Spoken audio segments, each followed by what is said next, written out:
Hey, ESPN, I'm Jack. And I'm Miles from the Daily Zeitgeist, a daily comedic news podcast that answers the question, what if Stephen A. Smith spoke at a normal volume and his opinions were based on fact and not completely insane? This probably isn't the best way to describe this. No, you just negated the two things Stephen A. Smith is known for. Okay, what if The Daily Show was hosted by us? Yes, but who is us? Okay, I'm Jack. I'm the co-founder of Crack.com. And I'm Miles. I love soccer and get very nervous when I'm pulled over by the police. He's also a former lobbyist who quit politics for comedy. Yeah. Well, look, we covered news, the president, pop culture, and we're both very big sports fans. I'm actually named after my grandfather, legendary NBA coach and ESPN alum Dr. Jack Ramsey. Oh, yeah? Well, I'm named after Miles Davis, a legendary heroin addict who is not my grandfather. So search the Daily Zeitgeist. If you don't know how to spell zeitgeist, like most of us, just type in Daily Z. It'll figure it out for you. On Apple Podcasts, Spotify, or wherever fine podcasts are given away for free.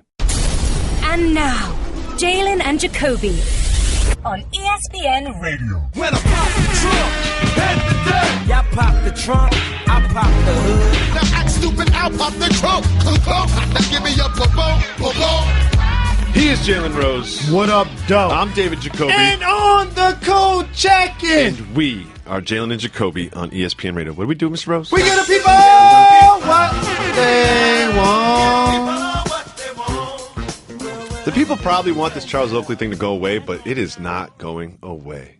James Dolan, after 24 hours of being scorned by the media, went on damage control mode. Here's what he had to say on the Michael Kay show about Charles Oakley and his visit to the Garden. Charles never should have made it to his seats. That was, and that's on us, right? And we're doing things to remedy that to make sure that doesn't happen again with anybody.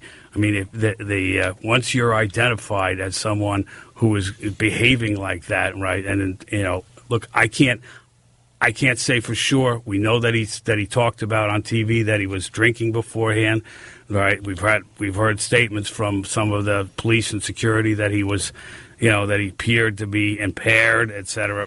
But yes, that they clearly, our staff could see that. Were they intimidated, and that's why they didn't do anything? I don't know. I mean, we're only like a day after this thing. So, but the right thing, if everything had gone well, is he never would have made it to his seats.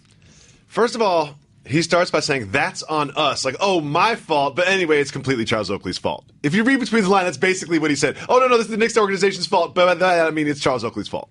Yep. Me reading between the lines, I got a couple of things that were major contradictions. Because the Knicks acknowledged that he was not banned. Yet, the first thing we heard in that clip was he never should have made it to his seat. That's a contradiction. Because that action took place before his next comment where he said, behaving like that. You have to make it to your seat to behave like that. Exactly. If you feel like he should have never made it to his seat, that means that you had let everybody in the building know once he arrives, he immediately should be stopped and not allowed to pursue any further as it relates to matriculating throughout the arena. What the Knicks have done is they've fired the senior vice president for security at MSG, which is essentially admitting some sort of fault right there. Someone's head has to roll for this. And they have released, as it was forwarded to me at ESPN, this long Excel sheet with all the testimony of the different people at the Garden. There are some consistencies. Seems like Charles Oakley was a little upset. It seems like Charles Oakley did not like the security staring at him. It seemed like Charles Oakley had a lot of negative things to say about James Dolan. However, nobody said that he addressed James Dolan directly once. So that seems to be pretty consistent. Do you think that he deserved the treatment that he got by the Knicks security? I don't. Here's why. Because in playing sports my entire life, fans feel like when they purchase a ticket, that gives them a license to say whatever, which doesn't make it right. You're at a professional sporting event. Kids usually are present. There should be some level of decorum with your language, with your behavior that should be defined to you enjoying your experience, cheering for your team or rooting against the opponent in some sort of civil manner. Under those guidelines, if it was 25,000 people there, He was basically doing that. Now, when you say he didn't talk to James Dolan, of course he probably didn't yell directly at him. In those situations, what you do is you yell about him so that he can hear it. Oh, he did. And so that everybody else He used around some can hear very it. colorful language that I cannot repeat. But the premise of what happened, I don't want people to overlook. The SVP of Garden Security got fired because when Charles Oakley enters the premises, he immediately should be stopped, said the owner. Well, the owner guised it by someone behaving like that. That was after he said he shouldn't have never made it to his seat. The SVP got fired because Oakley made it to his seat. That constitutes a ban. Therefore, he shouldn't have got the opportunity in the owner's estimation to say what he said or be where he was, because he should have got stopped from the jump. Well, Dolan's hiding it behind his behavior as he was on elevators and being headed to his seat. He was saying things about Dolan or whatever, but he's just hiding behind it. And he also said, you know what? Oakley ban is in place now, but it's not necessarily a lifetime ban. That's what James Dolan just did. And then after he did that, he just talked about how great Charles Oakley was for the Knicks. The ban sounded like it was already in place once he said he should not have made it to his seat. After that, he couched it, thought about it, and said, anyone who's behaving like that. This is why the SVP of Garden Security got fired, because once Charles was on the premises, he should not have been able to continue to even advance in the building. And what was Phil Jackson doing? Just being a great leader and putting his face out there and answering all the questions and being vocal and holding a press conference. Is that what he did? Not since September has he addressed the media. Oh, no. He sent out another sneak diss tweet. Here's what Phil's latest tweet had to say. Quote, so after starting a fire emoji storm with that misunderstood tweet, I offer this peace sign emoji. Our society is torn with discord. I'm against it. Let it be. What is Phil Jackson doing? He's basically saying, I screwed up, I know it, but I'm such a made man, y'all really can't do anything about it. So you guys might as well let it go, because I'm still going to get paid to be the president of operations, more dollars than any person has ever. And I have the most rings of any coach ever. So it's a level of arrogance that he continues to carry that his resume allows him to, because there are going to be people talking about what type of damage this does to Phil. When you're accused the way OJ was, that affects your legacy. What's going to happen with Phil is going to affect his reputation. It's way different. You can't take away what he's already accomplished. And when you saw said and done, you always talk about lost tapes years. This is going to be Phil's lost tapes years. You know, no one's going to bring that up. No one's going to be like, oh yeah, all those championships with the Bulls, all those championships with the Lakers, and then he ruined the Knicks. That's just going to end right after the Laker run when it comes to his legacy. Because the bottom line is people going to say, man, the Knicks ain't won a championship since 73. That's where they're going to point to, and then they're going to talk about the lineage of things that took place since that period of time. So I've got another read on this Phil Jackson tweet. The first thing that he says is, so after starting a storm with a misunderstood tweet, I offer this. I think that Phil Jackson is so high that he thinks he can control the weather. Right now in New York City, what is happening? A storm. Phil Jackson thinks he started the storm.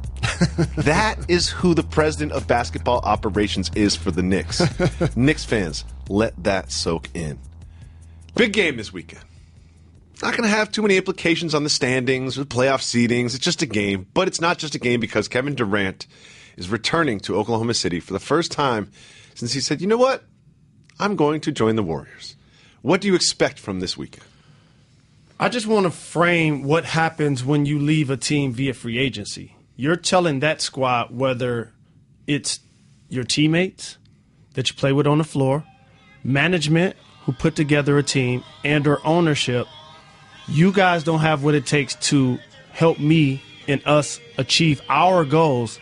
Therefore, I'm going somewhere else where I think the pastures are more green. Mm-hmm. When you do that, there's going to be some animosity for the situation you left behind. Normally, MVP caliber players in their primes don't leave teams. The only two people that come to mind are LeBron James, when he left Cleveland and then left Miami, and KD. There are so many notable free agents that have changed teams while they were in their prime of their careers, like Shaq, for example, leaving Orlando, but he wasn't in his prime. When he was in Miami, he wasn't in his prime. Like KD and Steph are the first set of teammates to both win MVP under age 30 that are on the same roster. So now you return with that team that won a championship, won 73 games, eliminated you from the playoffs. You look left, you look right in the locker room and said, screw those guys. We'll be back to beat them next year. And then you vote to go join them. And in the process, you don't communicate with your all-NBA teammate, your little brother, the guy that when you won MVP, you acknowledge how important he was to you. Now you guys aren't speaking. So the return is going to be frosty from the moment he touches ground. Whether it's at the hotel, getting room service, outside of the hotel, near the bus, at the arena, shooting around in warm-ups, during introductions, during the game, after the game, the entire time. And that's what the fan experience should be. Emotion, enthusiasm, as long as people don't get belligerent and go overboard. Of course. Yep. And I understand. We all understand all sides of this. I understand why someone could feel a certain way about him leaving, especially joining the team that just beat him when they were up 3-1 on that team. And I can also understand his thinking, like, look, I wanted to have a new experience. I thought this was a better opportunity for me as a lifestyle. I thought it was a better basketball opportunity. I understand all of it, right? But Kevin Durant appeared on the Podfathers podcast. And there's so much talk about his relationship with Russell Westbrook. And it was nice to hear Kevin Durant just talk about other things. Here's one piece of sound that was like, I need to talk to Jalen about this, because you don't usually hear athletes be this candid about the effect that media reports can have on a locker room. Distractions are huge in this league, man. It really matters. Like, distractions really can seep in and kind of take a hold of your team. And I understood why they didn't want that to happen. So it's nice to hear that, because usually it's always, it's not a distraction, it's not a distraction, it's not a distraction. How impactful can media reports and controversy be on a locker room? I've acknowledged this consistently. We've had this take place recently in the NFL playoffs when Odell Beckham and his receiving corps flew to Miami for the fun, hung out at Live all night, wore the same clothes on the boat the next morning, posted it on social media. It became a thing all week. They trolled the report in Green Bay, outside, middle of the winter, shirts off, phones in hand. We're going to get out here and ball. The game ended up starting.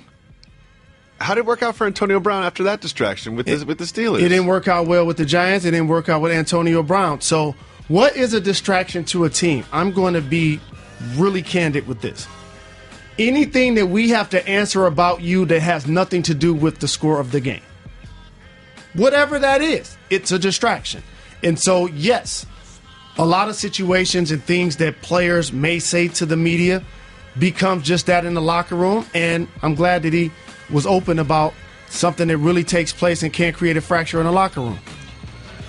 There's one piece of the podcast I found really interesting, and he was talking about James Harden and how talented he is, and the Podfather compared him to Manu Ginobili, and then he brought out some attributes that are sort of key for longevity in an NBA career, one of which I found fascinating. Let's give this a listen. He doesn't care. He's just a winner, and he's ruthless. Like, you got to have some type of, you got to be ruthless, paranoid, and like kind of crazy to be in this league and be pretty good for a long time. And I think all the good players in this league have that. Manu Ginobili had that as like a non-starter, and I think James has the same thing. Paranoid, Jalen. How could paranoia be one of the keys to longevity in the National Basketball Association? Because it's one of the only jobs in the United States. It's 441 players currently in the league. By the way, for whatever it's worth, only 40 of them are left-handed. Even smaller margin. With that being said, there are approximately 80 players that are on rosters right now that won't be next year. The job turnover is 20 to 25% at our company. But Manu Ginobili and James Harden don't have to worry about that. How can that paranoia fuel you to success? They do have to worry about that because it happens in different variations. It happens within your opportunity. Are you getting more or less minutes? Are you getting more or less shots? Are you starting the game? Are you finishing the game? Does the team continue to rely on you as long as they have for Manu, Or do they say, you know what, let's trade Manu? There are a lot of different things that go into play. And so that paranoia plays out there, and it also plays out in your ability to be productive. One of the hardest things to do in sports is to put that ball in the basket. Yep. It's one of the hardest things to do. That's why when you're watching a close game and all of a sudden a guy is able to be clutch, you appreciate it, because that's one of the hardest things to do under duress. Yep. And so that's the paranoia that he's talking about. Adding something to my game. Oh, I turned over the right shoulder as a lefty. Now I got to be able to turn over the left shoulder.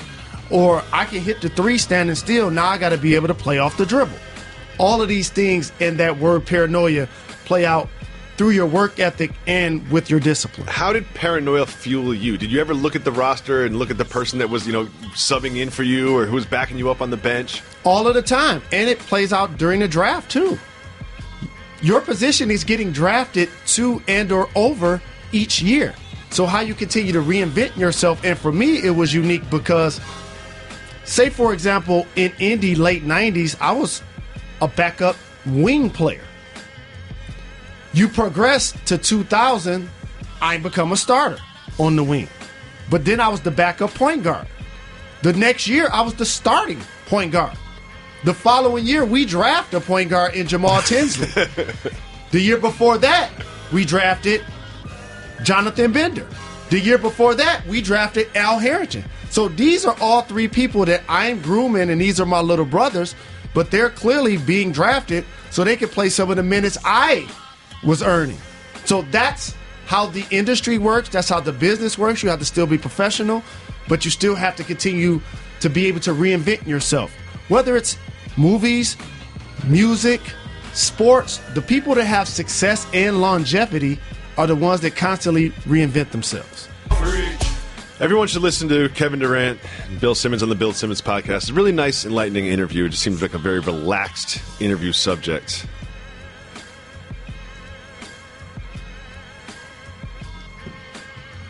Jalen Rose, are you interested in the Detroit Pistons? Absolutely. What about Isaiah Thomas? Legend. One of the greatest of all time. What about champagning and campaigning? He's not doing that. He's donating and sponsoring a class to the Jalen Rose Leadership Academy.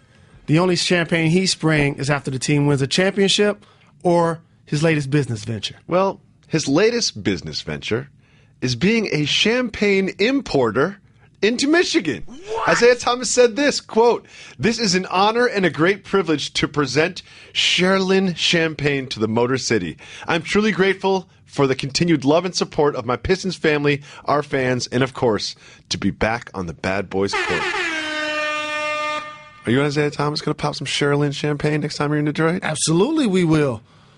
There are so many athletes that have become successful at business. It's probably not as acknowledged. For example, Magic Johnson and Shaquille O'Neal and Michael Jordan, since those are all-time great players, those are the ones that normally get discussed. But there are so many that have been successful in other ventures. Isaiah Thomas is one. This seems like the latest venture, and absolutely, we're going to share some of this champagne. Are you going to do me like you did me last time we were in Detroit when you went up to the suite and you left me in the regular seats? Is it going to be like that again? Nah, maybe. Maybe. Let's be honest. Just be honest.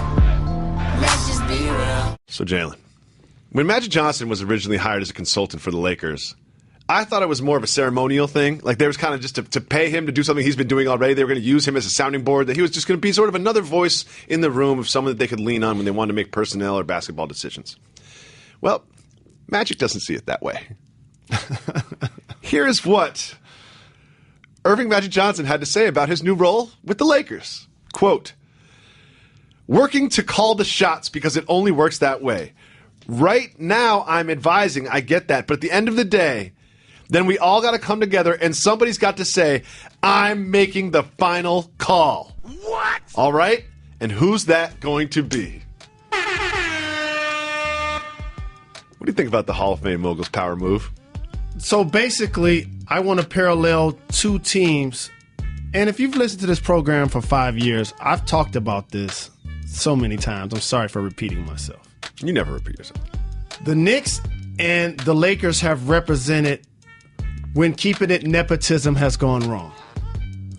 if you see how the Dolan scenario is playing out with the Knickerbockers, Seems to be going well. as well as the Buss family scenario after the late, great Dr. Jerry Buss had passed. Mm-hmm.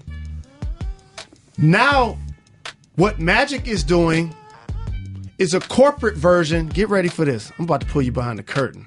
The Hall of Fame mogul is doing is a corporate version of what Charles Oakley did. What? Explain that. Charles Oakley took the blue-collar route, the fan route, the former player route of bringing his discord about a franchise that he loves and an owner that he loathes, and he allowed it to play out in the arena, and we see the video. He expressed it emotionally.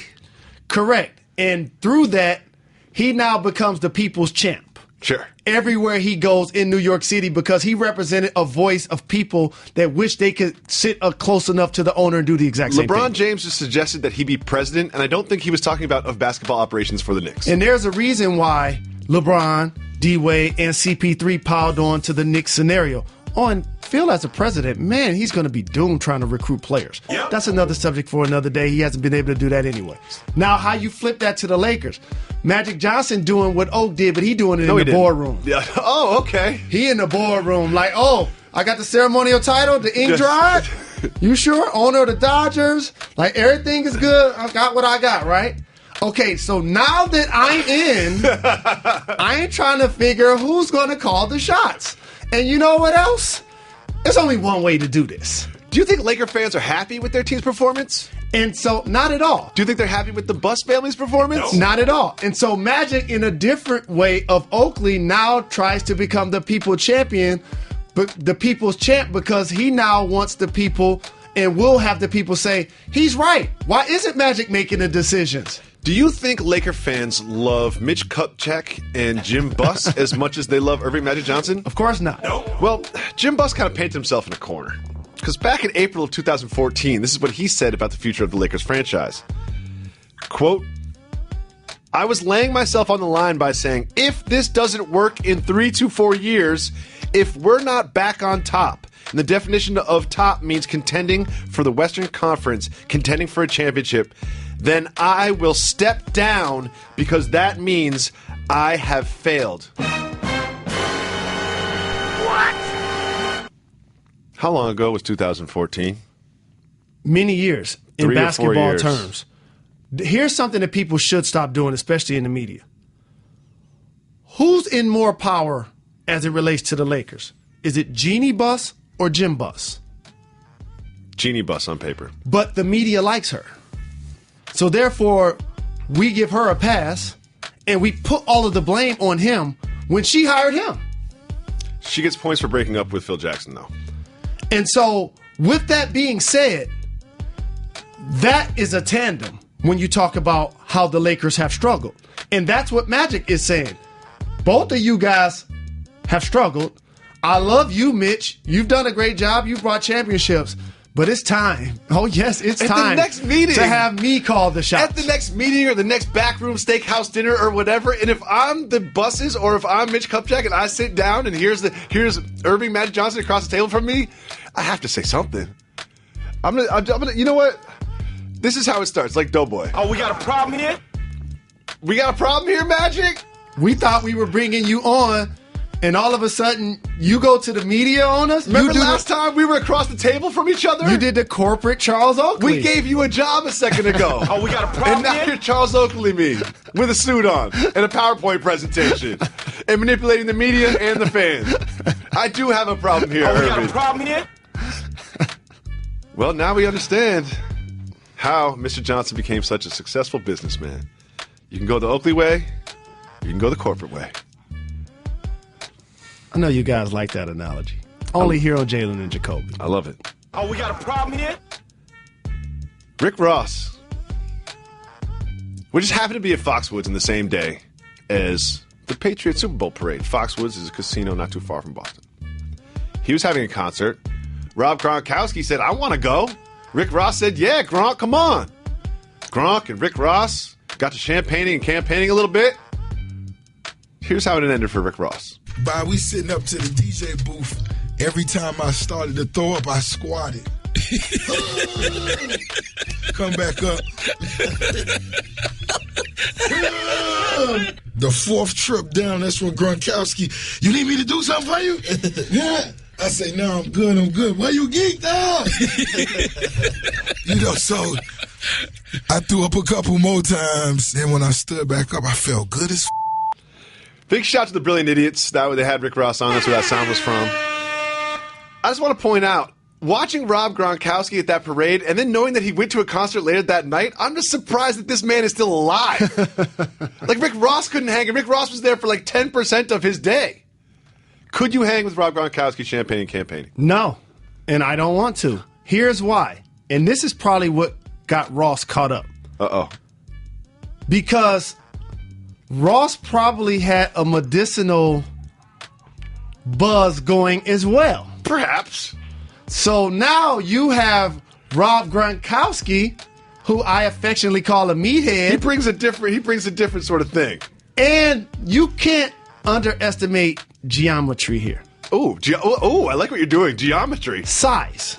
Rob Gronkowski, a lot bigger, a lot stronger, more athletic. Rick Ross used to be that size. And so here's one other thing that you mentioned that can't get overlooked. You said champagne and campaign. Let me tell you why those two things go together, but they don't necessarily have to.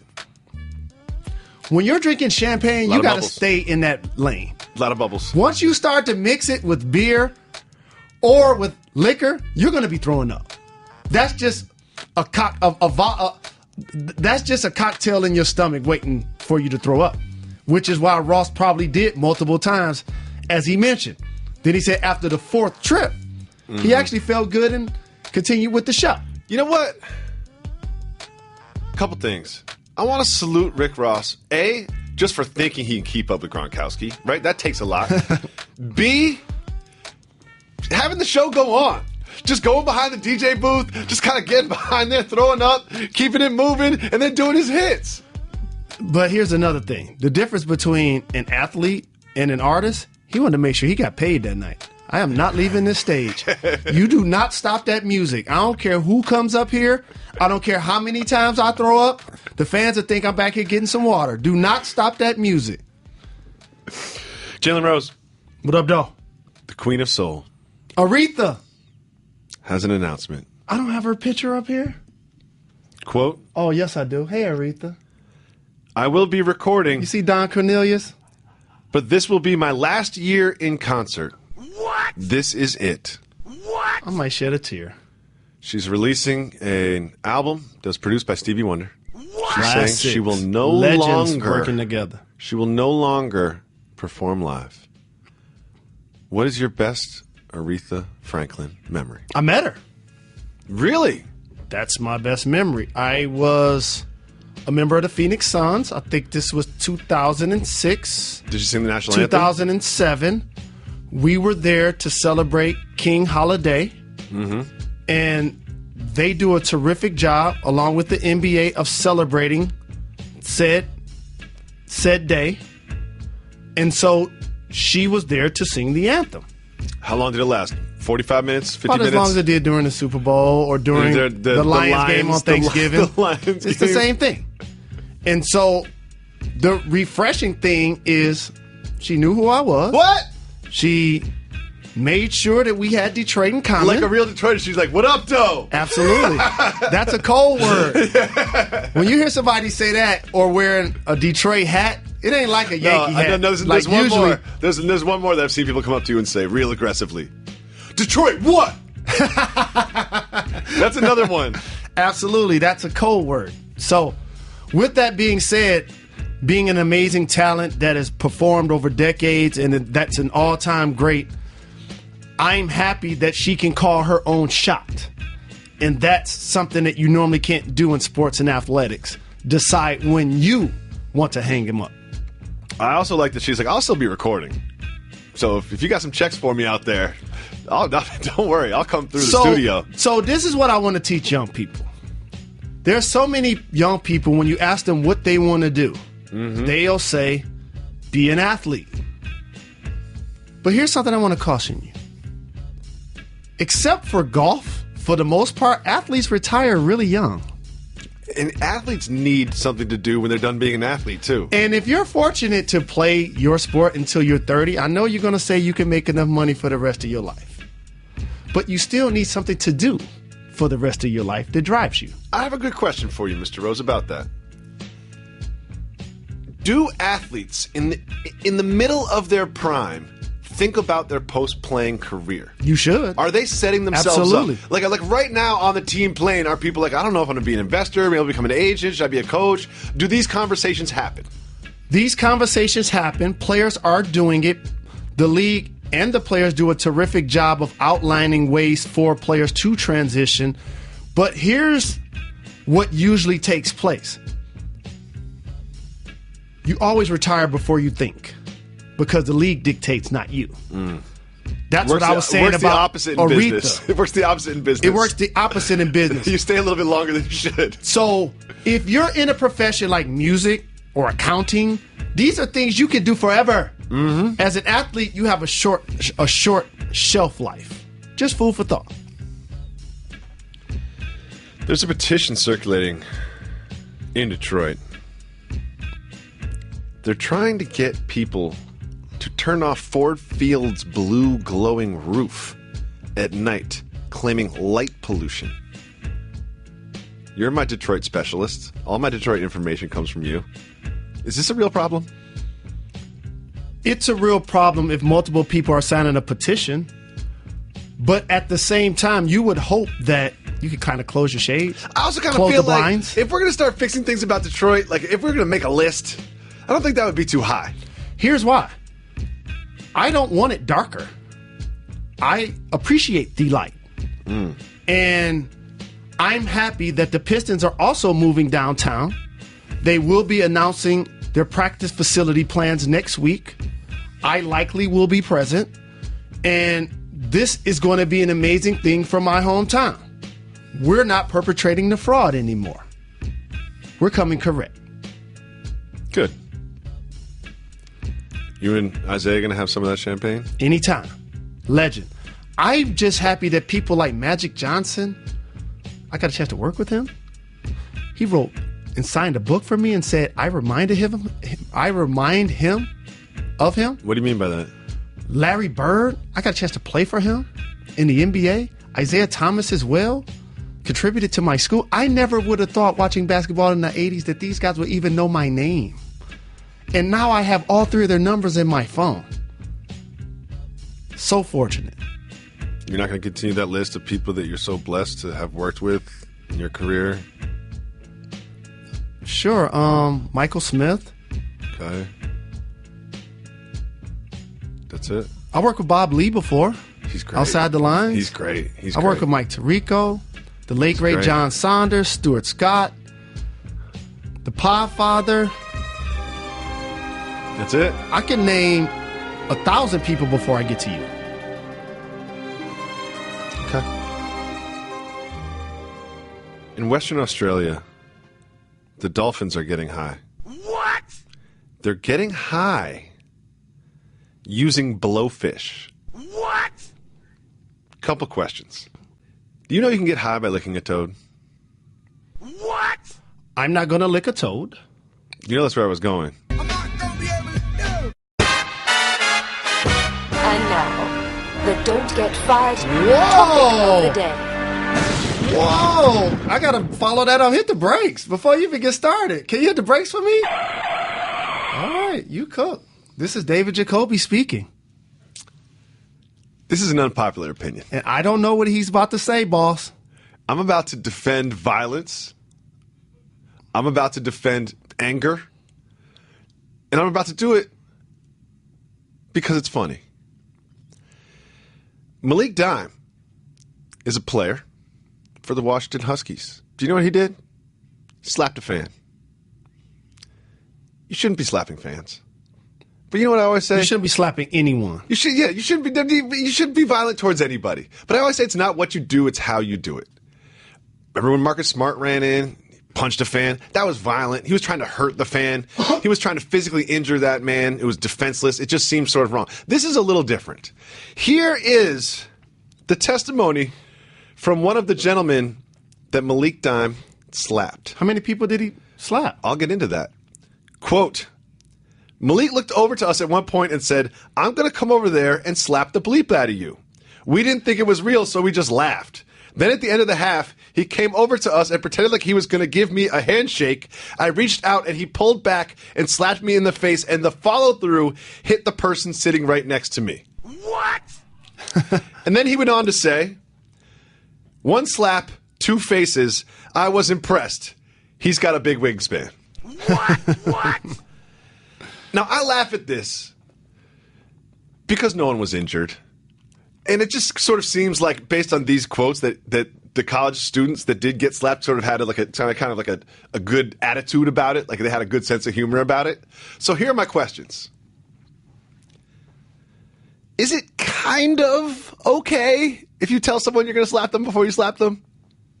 It's never okay in the context of athletics to be a player and have an altercation with a fan.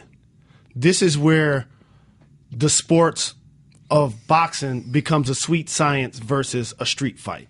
This is where your discipline has to kick in because people are always going to jeer you, root against you, and yell things that you don't like. I, in a unique situation, came up playing basketball in the inner city of Detroit. And how the fan bases change really creates a unique dynamic as a player. Growing up playing in the public school league, the fans are predominantly black. When I got to college, the fans were predominantly white, and that carries throughout the NBA. Being in that environment, an urban environment that can be hostile, volatile, and ruthless at times, when fans yell things at you, these are people that you may see again at the mall, at the movies, just out and about. So when they're yelling things at you, 99.9% of the times, even if they're wrong, you just ignore it. So you're saying there's a different set of rules when you are wearing a basketball uniform because you are a player and they are fans, so they will treat you there. So you give them more rope, essentially. You give them more rope because they're not just yelling things at you because they want you to lose the game. They're yelling things at you because if you respond, then it's really going to be a problem. Like, we'll pop the trunk on you. We don't care how much you average. So there's a different level of accountability versus when you're a collegiate student and these two students who took it in stride. Go by the dynamic I just said and imagine if a player would go into the stands and slap two individuals. That bus would not leave the parking lot. Those student athletes would probably be in that building and have to get escorted out. So the levels of how this transpires, now you play for Washington. These are college students. I'm glad they have a good sense of humor about it. Luckily that it didn't escalate into something more violent. But again, the security and or people in the building have to find a way to protect the players so that these altercations don't happen. And the players have to find ways to not have rabbit ears when people yell things at them. Well, I'm going to double down on this. Do you think the fake handshake, pull back, then slap move is a good move? I do. I like it. I like it a lot because they've been talking trash to you. You walk over with a smile on your face, you do the fake handshake, and I kind of feel like, and again, like I don't want to sound like the guy that's defending violence. Well, you know you what I mean? are. I'm just like sort of having some fun with it. Yeah. You know what I mean? I'm just trying to have some fun with it because no one got hurt. This isn't that big a deal. It's almost like, you know, with the PC police everywhere, like it's like I'm gonna get tweeted at, like I'm such a jerk. When you say nobody got hurt, you don't think any feelings got hurt? No, I don't. Yes. When you get slapped in the face in front of anybody, it hurts. Especially in an arena full of people. Fair. Okay, fine. Maybe some feelings got hurt from some guys that were trying to hurt Malik's feelings by the things that they were saying at him. Correct. And also, you probably got a couple of fingerprints on your face. Perhaps. For a short period of time. I like the fake handshake then slap. Because when you slap somebody, you're trying to disrespect them more than hurt them. You know what I mean? Like, your intent is not necessarily to injure. You're not trying to hurt that person. You're not defending yourself. I appreciate it. If everyone thinks it's funny, Dylan, this guy who gave this testimony, and his friend Brian, if they both think it's funny, and there no hard feelings. Should that affect the punishment that is clearly going to come down on Malik Dunn? It won't stop them from trying to cash in on it. Probably. I hope in this case what you're saying is correct, but there will be a level of discipline that should be afforded to the player for this action. Hopefully, since the people that were slapped have a positive attitude about it and seem to want to move forward, that no lawsuits come from it. And lastly, the player probably doesn't have anything that they can sue and get rich off of, so you kind of let it go. Versus if this was a player for the professional team that did this, are you suing? That's a great point. When you realized that with one slap, he slapped two faces, did it remind you of Rick James in The Chappelle Show? That's the first thing that came to mind for me. It reminded me of something on the Three Stooges. Jalen Rose, I have an announcement. It's been coming, but I just wanted to confirm for you. Yes, you're leaving the show. Michael Rappaport, the Lions. Is the Podfather coming back? Yes! You have too many kids? You prepare too much? Now all of a sudden you focused on a marathon? You want to play basketball all the time? You want to run 15 miles? You want to stroll in here 5 seconds before the show? Yes! I never thought this day was coming. And I want to do like Kelly Ripa. It's not going to be nobody else named on the show. It ain't going to be Kelly and Regis. It ain't going to be Kelly and Michael. It's just going to be Jalen.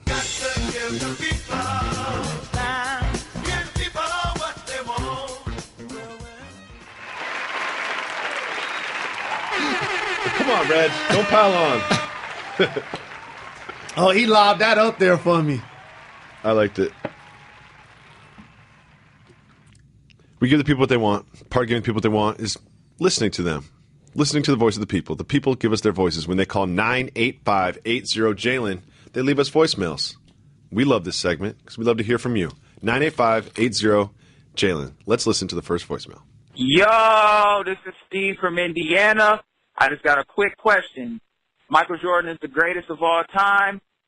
Can you guys do an entire Michael Jeffrey Jordan episode? Talk, like, I don't care. Like, talk about his impact, whatever, shoes, everything. Just a complete hour of Michael Jeffrey Jordan. Peace, y'all. Peace and love from Elkhorn, Indiana.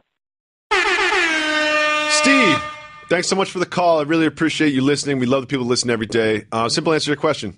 No. Let's listen to the next voicemail. Hey, Jacob and Jabroni. This is Osmond from North Carolina. I'm calling to let you know that I love your show, and surprisingly, so does my wife. She's currently pregnant and on bed rest, so I wanted you guys to give her a shout-out, and you can give us some words of wisdom for first-time parents. Thank you, and keep doing what you're doing. Take care. Osman, big shout to you. You know what? You got your lady on bed rest, just her body working overtime just to bring a life into this world.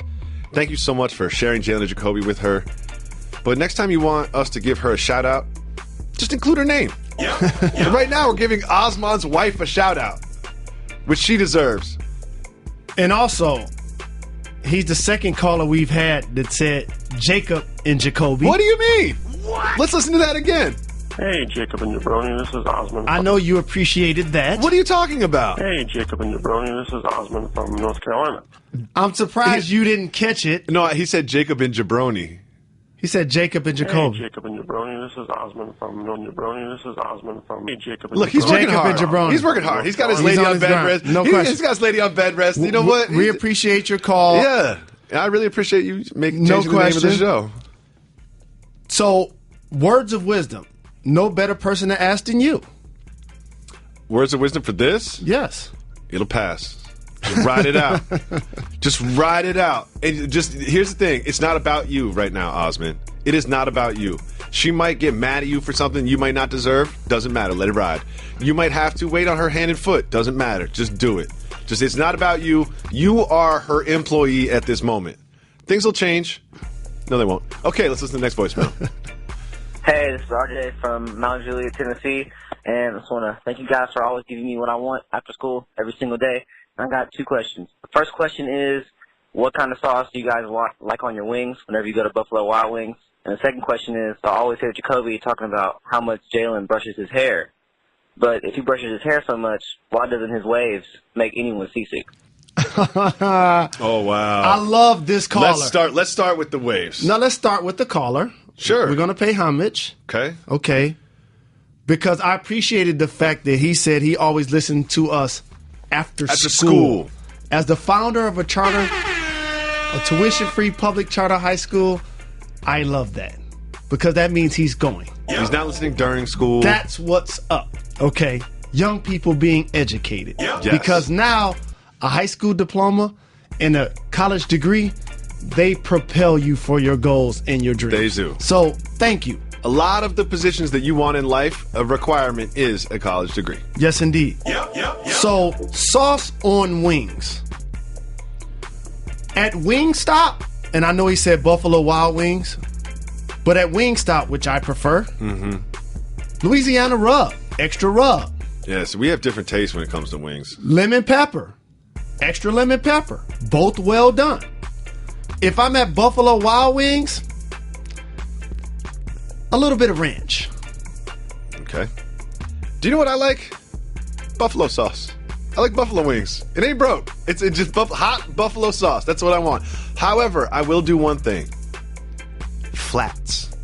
Flats only. What? They'll be happy to do it for you. If you prefer drumsticks or flats, you can pick either one. They'll be happy to give you 100% of your order in either or. Just request it. I'm not trying to tell you to get flats. I prefer flats.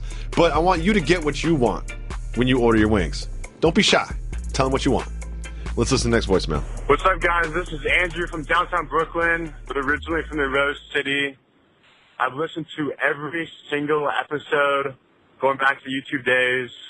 Got a question for either of you guys regarding cell phones, and that is, how many times and how often do NBA players or celebrities have to get a new number? Talking about the Banana Boat Boys and their group texts, and how often do you have to be like, hey, look, I got a new number, you know, someone exposed me. Curious to get you guys' input on that. Thanks, guys. Keep it up. Andrew, first of all, thank you so much for the call. I used to live right by downtown Brooklyn. I lived all over Fort Greene. Brooklyn! Big shout to Rockwell. Rockwell. Shame on you! Anyone who knows that Rockwell is only 1 block long, so you know exactly where I lived. And also, for that caller, I would love for him to call back before we get to his question. We appreciate the fact that he's listened to every episode back since the YouTube days. Let's be honest, that's more than you and I have listened to, and we're here in the room doing it. Here's the question that I would like him to call back and answer.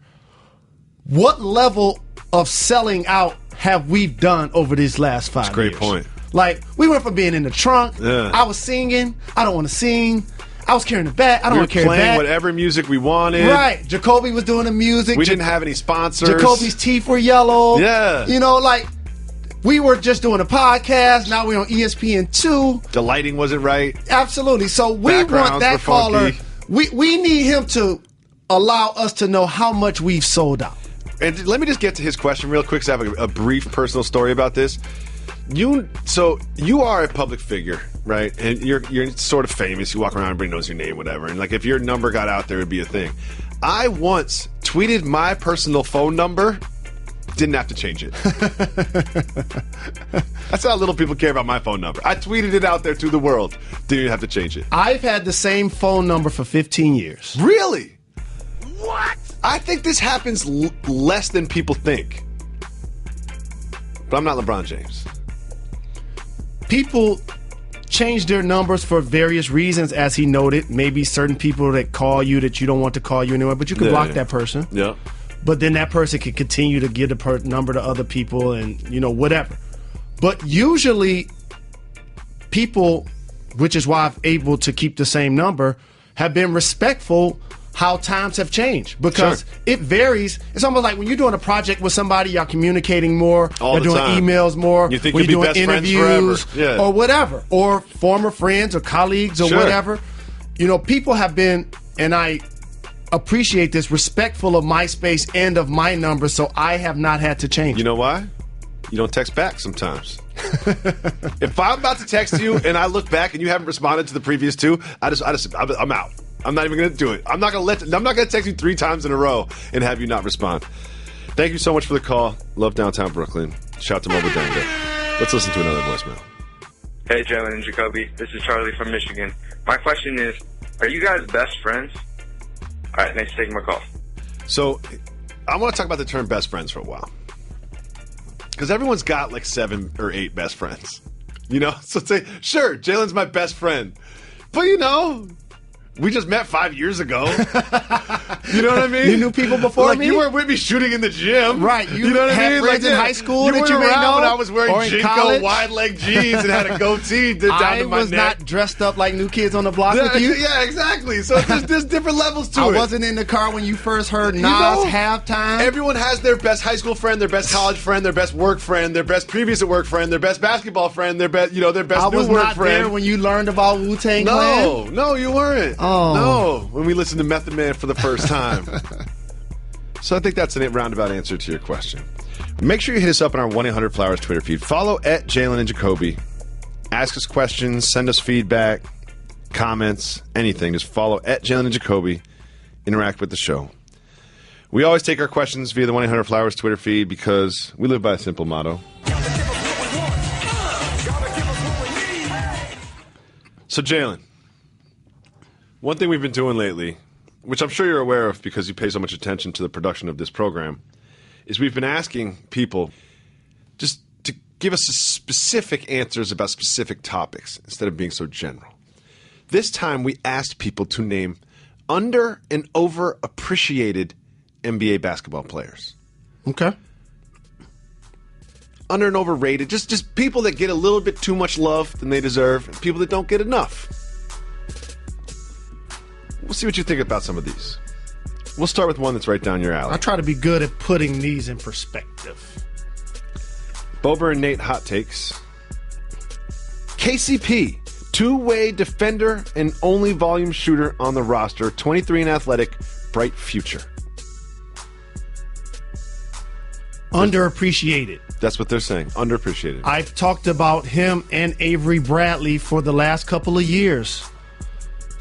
And I think once you get your next contract, people start to look at you different from your rookie deal. If you weren't the kind of guy that came out and became an all-star on your first deal. So with that, his ability to perform will be recognized as he continues to play in the league. Here's an interesting one from Alan. Kevin Love for underappreciated. Never complains about anything, just comes in and works. I want to teach fans and media something. Oh, okay. You all respectfully sound idiotic when you praise players for being in shape and for showing up doing our job. That's the fair. dumbest thing you guys ever do. That's very fair. You guys give us credit for talking to the media? For being in shape. Just so y'all know, we get fined for not talking to the media. But let me say this, is Kevin Love doesn't complain that much the same reason I don't complain that much. Very replaceable. LeBron James can complain. Jalen Rose can complain. Kevin Love, you didn't want to start chirping too much. I appreciate your humility there. Kevin Love was a productive player in Minnesota, an all-star level player, putting up video game type numbers. Having a great season this season. Will be an all-star, got a maximum deal, won a championship, played himself, in my opinion, out of being traded for Carmelo Anthony. Thus, there's nothing to complain about. Next one. Underappreciated. Paul George. That's from Anthony Smith. A top 10 player. I've said this. I've said this for years.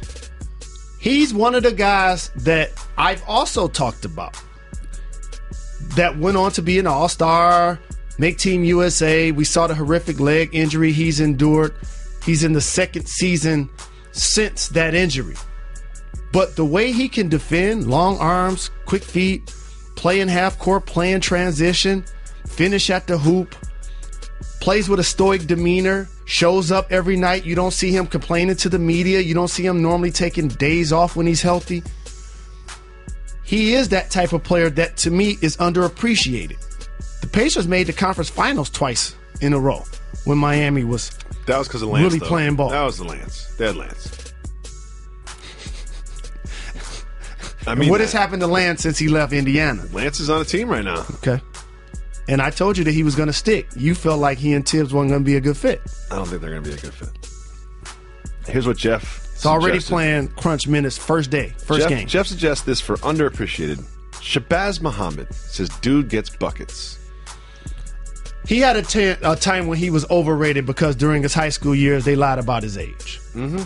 You can overinflate your value by doing such. I talked years ago about parents and or coaches and or advisors having parents gray shirt their kids, which means have you play a grade back so that you're just as mature, if not more mature than the kids in your age group. So now if you're supposed to be a freshman in college, but you're a senior in high school, that should give you an advantage. Sure. He took advantage of that to the point where he was the number one player in the country.